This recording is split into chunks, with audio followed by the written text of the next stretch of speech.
Fazendo? Eu tô fazendo filé de frango empanado, com filé de frango temperado, com azeite, não, molho de alho e sal, com...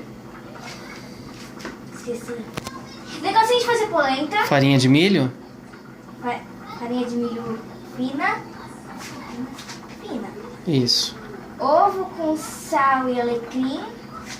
Temperos diferenciados e ervas, com farinha de rosca do mercado e farinha de rosca feita em casa, caseira. E como que a gente faz o processo aí? Você tem que ter a mão seca e a mão molhada. Que a mão seca vai ser sempre à direita, se você for destro, e se for canhota, com a mão esquerda, que é a molhada, você põe na farinha. Com a mão direita, que é a seca, vai colocando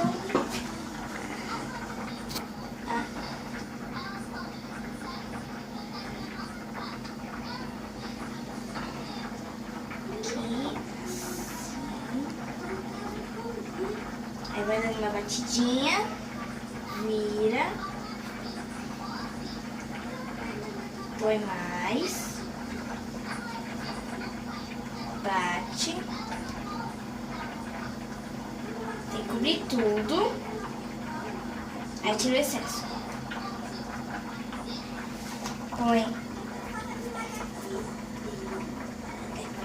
Põe no ovo. Aí vira. E deixa escorrer. Aí põe na farinha que a gente fez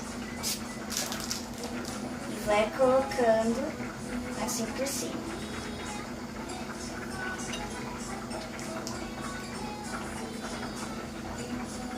Aí dá umas batidinhas, vira, faz a mesma coisa.